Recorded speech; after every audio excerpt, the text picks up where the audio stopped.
मला असं वाटतं की कलेक्टर साहेब असतील, सीओ साहेब असतील, साहेब आपलं नियंत्रण पाहिजे त्या लोकांवर. आणि गोळ्या गोळ्या आराणी काय हे किती दिवसापासून चाललंय. हर डीपीटीसीच्या मीटिंग मध्ये हेच असतं, दुसरं काही याच्यात आउटपुट निघत नाही ध्यानात ठेवा.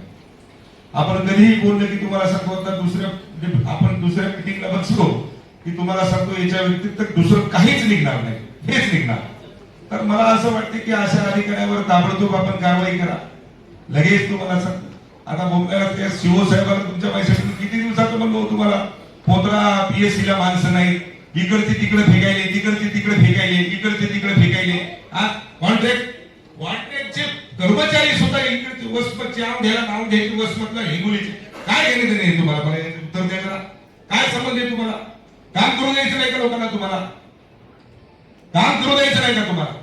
सर्व कर्मचारी तुमच्या माहितीसाठी आज ओरडायले. एक जिल्हा परिषदचा कर्मचारी तुमच्या माहितीसाठी जागेवर नाही, एक ग्रामसेवक, कोणताच अधिकारी काहीच नाही तुमच्या माहितीसाठी. त्या जिल्हा परिषदेसाठी भोमा भोम करून टाकली या शिवणी.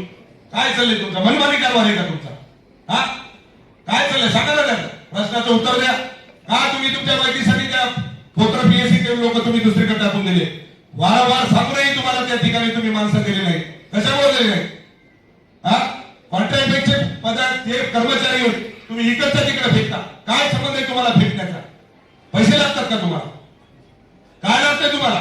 याचं उत्तर द्या मला. चला, कॉन्ट्रॅक्टचे कर्मचारी तुम्ही काय इकडच्या तिकडे फेकले? कळमनुरीच्या वसमतला फेकले, वसमतच्या हिंगोलीला फेकले. याचं काय कारण काय आहे ते मला सांगा आधी तुम्ही.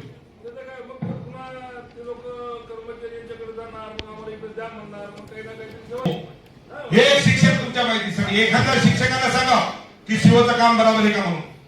काय लावला धंदा? कशामुळे करायचे तुम्ही असं? मनमानी कारभार आहे तुमचा. घरची खेती आहे, नौकर आहे तुम्ही, नौकरासारखं काम करा. हा लोकांचे सेवक आहे तुम्ही. या पद्धतीने आपल्या पद्धतीने आपण चलू नका, अधिकार गाजू नका.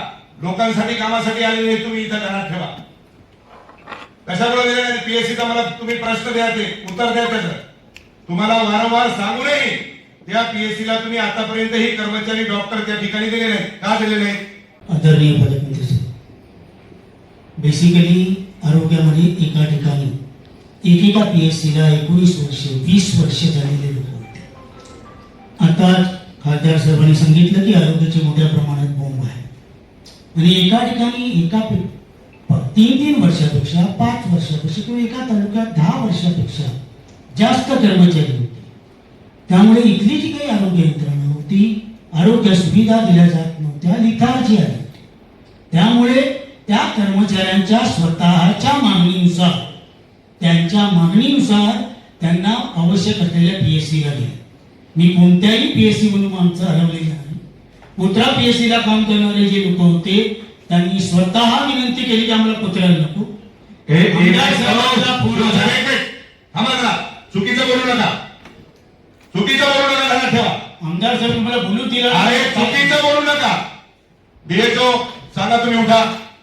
तिथं कर्मचारी किती आहेत, किती डॉक्टर्स आहेत आणि किती नर्स आहेत ते सांगा मला तुम्ही. की त्या ठिकाणचे ते कर्मचारी तुम्ही त्या ठिकाणचे डॉक्टर नर्सेस तुम्ही बदलल्या, तिथे मला तुम्ही ते डॉक्टर. अरे एक सेकंड उठलेले तुम्ही काय म्हणता शिव साहेब की त्यांच्या कॉन्ट्रॅक्टचे अधिकारी तुम्ही कर्मचारी बदलले, का बदलले? काय अधिकार आहे तुम्हाला बदलण्याचा सांगा.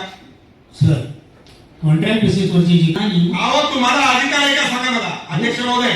याला कॉन्ट्रॅक्ट बेसचे कर्मचारी वसमतचा औंढाचा हिंगोलीला बदलण्याचा अधिकार आहे का ते मला तुम्ही सांगा.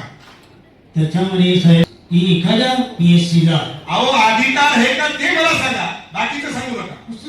अधिकार एएनएम जे आहे एनएचएम मध्ये मुख्य कार्यकारी अधिकाऱ्यांना अधिकार दिलेले आहेत. अध्यक्ष महोदय सगळं हे चुकीचं आहे, ध्यानात ठेवा. अलग लक्षात. आज तुम्ही आहात या ठिकाणी, तुम्हाला सांगतो याचा तुकडा पडला पाहिजे. तुम्ही विनाकारण तुम्हाला सांगतो म्हणजे कायदा हातात घ्यायचं काम आमच्या हातून घडू नये. हा हे चुकीचं आहे.